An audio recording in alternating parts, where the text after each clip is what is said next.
Shalom Bapak Ibu dan Saudara Tuhan. Selamat siang bagi kita semua yang berada di rumah kita masing-masing. Pada minggu kedua sesudah Pentakosta atau minggu kedua pada bulan Juni ini, kita masih diberikan oleh Tuhan untuk kesempatan mendengarkan firman-Nya. Oleh karena itu Bapak Ibu dan Saudara Tuhan, mari kita serahkan pemberitaan firman Tuhan ini ke dalam tangan-Nya. Kita berdoa. Bapa di surga, kami menyerahkan ke dalam tangan-Mu untuk pemberitaan firman-Mu ini. Biarlah Tuhan yang memberkati setiap kami yang mendengarnya. Biarlah Tuhan yang memberkati hamba-Mu, mengurapi hamba-Mu, memberikan kepadanya kuasa, sehingga apa yang disampaikan itu menjadi rema bagi kami semua. Berkati juga setiap kami yang Tuhan berikan kesetiaan untuk terus-menerus bertumbuh, bahkan setia dalam mengisi bejana rohani kami. Biarlah firman Tuhan yang akan kami dengarkan itu menguatkan kami. Terima kasih Tuhan, terpujilah Engkau kekal sampai selama-lamanya. Dalam Yesus Kristus kami berdoa. Amin. Bapak Ibu dan Saudara Tuhan, pada minggu kedua sesudah Pentakosta atau minggu tanggal 14 Juni 2020 yang menjadi renungan bagi kita pada siang hari ini terambil dari Matius 7 ayat 21 hingga ayat 29, dan saya hanya membaca Bapak Ibu dan Saudara Tuhan Matius 7 ayat 21 sampai ayat 23. Nanti selanjutnya Bapak Ibu dapat membacanya di rumah. Mari kita membuka alat elektronik kita. Matius 7 ayat 21 hingga ayat 29, tapi saya hanya membaca sampai ayat 23. Selanjutnya Bapak Ibu dapat membacanya di rumah. Demikian firman Tuhan. Bukan setiap orang yang berseru kepadaku, Tuhan, Tuhan, akan masuk ke dalam kerajaan surga, melainkan dia yang melakukan kehendak Bapa-Ku yang di surga. Pada hari terakhir, banyak orang akan berseru kepadaku, Tuhan, Tuhan, bukankah kami bernubuat demi nama-Mu dan mengusir setan demi nama-Mu dan mengadakan banyak mukjizat demi nama-Mu juga? Pada waktu itulah aku akan berterus terang kepada mereka dan berkata, aku tidak pernah mengenal kamu, enyahlah daripadaku.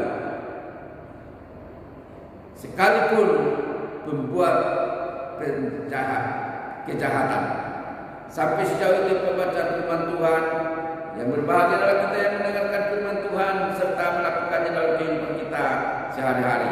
Bapak Ibu dan Saudara Tuhan, tema kita pada siang hari ini adalah hidup yang berkenan kepada Tuhan.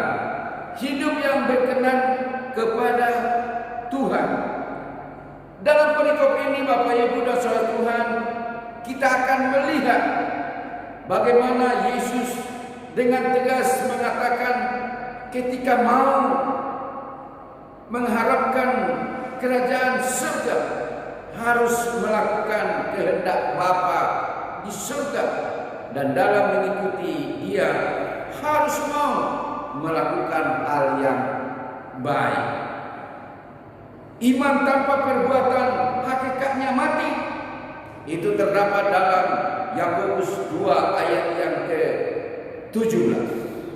Bapak Ibu dan Saudara Tuhan, dalam perikop yang baru kita baca tadi, kita akan melihat bahwa ada 3 hal yang mau kita renungkan dalam pembacaan kita tadi. Yang pertama yaitu perbuatan, bukan perkataan. Itu ayat 21 hingga ayat 23. Dan yang kedua adalah pembangunan rumah orang bijaksana dan pembangunan orang bodoh. Ayat 24 hingga ayat yang ke-26. Dan yang ketiga Bapak Ibu dan Saudara yang terakhir, yaitu kuasa Yesus. Itu ayat yang ke-28 sampai ayat yang ke-29. Baiklah Bapak Ibu dan Saudara Tuhan, kita akan melihat ketiga hal ini satu persatu. Yang pertama, perbuatan bukan perkataan di ayat yang ke-21 sampai ayat yang ke-23. Bapak Ibu dan Saudara Tuhan, dalam ayat 21 ada seruan Tuhan, Tuhan. Perkataan ini berarti tidak setiap orang yang mempunyai kebiasaan mengatakan bahwa akulah Tuhan. Atau ada juga orang yang mengatakan bahwa tidak semua orang yang selalu atau terus menyebut namaku, dia harus diselamatkan. Kerajaan Allah adalah suatu dunia baru, di mana yang memerintah di dalamnya adalah Allah itu sendiri. Bapak Ibu dan Saudara, hal ini juga disebutkan kerajaan surga, yaitu dunia baru. Orang masuk dalam surga ini adalah orang yang melakukan kehendak Allah sendiri dan yang telah percaya kepada Allah dengan segenap hatinya. Kebanyakan orang hanya banyak berbicara tetapi tidak berbuat sesuatu terhadap Bapa di surga. Bapak Ibu dan Saudara Tuhan, suatu waktu Allah akan bertanya kepada kita, yaitu apa yang telah engkau perbuat pada waktu kamu berada di dunia terhadap saya. Atau dalam arti lain, yaitu sudah berapa banyak orang, sudah berapa banyak jiwa yang engkau telah bawa untuk percaya kepadaku. Bapak Ibu dan Saudara Tuhan, Tuhan merindukan kita supaya kita tidak hanya bicara, tetapi berbuat sesuatu terhadap Allah, sesuatu yang bernilai kekekalan. Bapak Ibu dan Saudara Tuhan, yang kedua yang mau kita lihat dalam firman Tuhan ini, yang pertama tadi perbuatan bukan perkataan, dan yang kedua adalah pembangunan rumah orang bijaksana dan pembangunan orang bodoh, ayat 24 sampai ayat 27. Bapak Ibu dan Saudara Tuhan, orang bijaksana dalam ayat ini diartikan seorang yang mampu menilai dengan baik, orang yang berakal sehat, atau orang yang mempertimbangkan dengan hati-hati terhadap apa yang dikerjakannya. Membangun rumah di atas batu tidak berarti membangun rumah di atas batu, tetapi si pembangun menggunakan batu-batu sebagai pondasinya. Bapak Ibu dan Saudara Tuhan, di atas batu juga menunjukkan batu yang besar. Apabila dibuat jadi pondasi, maka akan kokoh bangunan tersebut dan kuat atas terjangan badai atau angin yang kencang. Orang yang bodoh dalam bahasa aslinya yaitu jahil dalam Matius 5 ayat yang ke-22. Dalam ayat ini ungkapan orang bodoh juga bisa diartikan menjadi orang tolol atau orang yang tak berakal. Tetapi orang yang bijaksana apabila membangun rumah di atas batu, maka dia akan membangun dengan fondasi yang bagus, memilih batu-batu yang sangat bagus, sehingga bangunan rumah yang dibangun itu akan tetap kokoh. Dan kalau ada badai, ada angin puting beliung, maka rumah itu tetap berdiri dengan kokoh.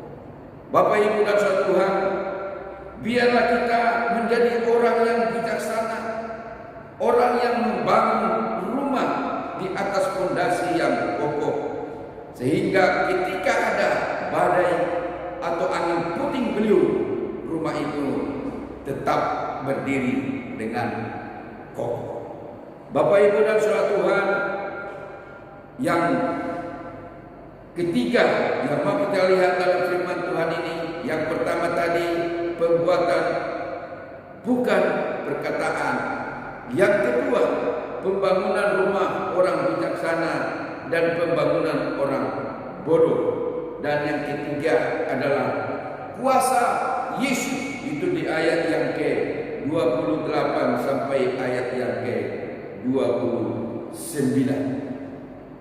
Bapak Ibu dan saudara Tuhan, di bagian terakhir perikop ini dikatakan bahwa dia mengajar dengan wibawa, tidak seperti ahli Taurat mereka, atau ia tidak mengajar seperti guru-guru agama, dengan arti bahwa ia memerlukan wibawa lain seperti wibawa yang dimiliki oleh Yesus Kristus.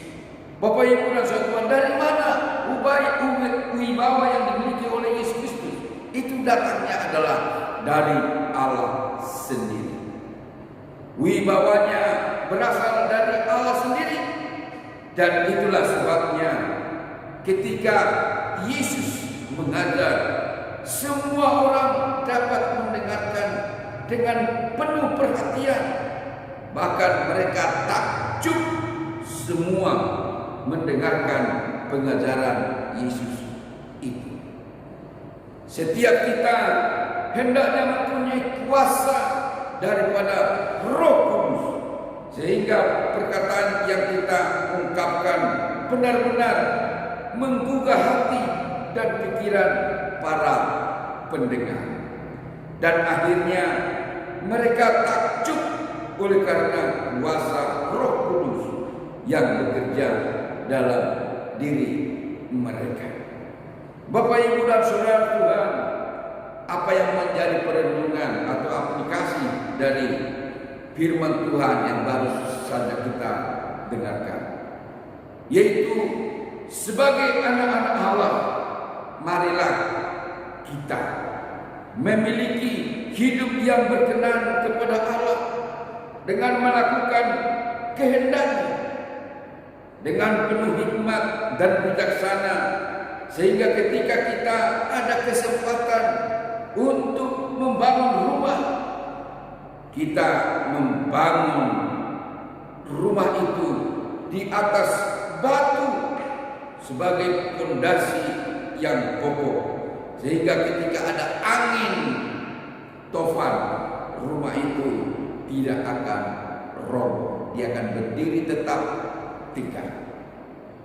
Kita juga perlu mempunyai kuasa ketika kita berbicara kepada orang lain, sehingga yang mendengarkan perkataan kita, mereka takjub terhadap kita oleh karena kuasa yang kita miliki, yaitu kuasa Roh Kudus. Biarlah Tuhan yang menolong kita dan menguatkan kita. Amin. Mari kita bersatu di dalam doa. Bapa kami yang bertata dalam kerajaan surga, kami bersyukur dan berterima kasih Tuhan kepadamu, karena Engkau telah memberikan kepada kami suatu perenungan yang sangat berharga. Tuhan Yesus, biarlah hikmat yang Tuhan berikan kepada kami itu dapat kami pergunakan, kami dapat memanfaatkan ketika kami membangun suatu rumah dengan adanya fondasi yang kokoh juga yang kuat, sehingga ketika ada angin puting beliung, rumah yang kami bangun itu tidak akan roboh.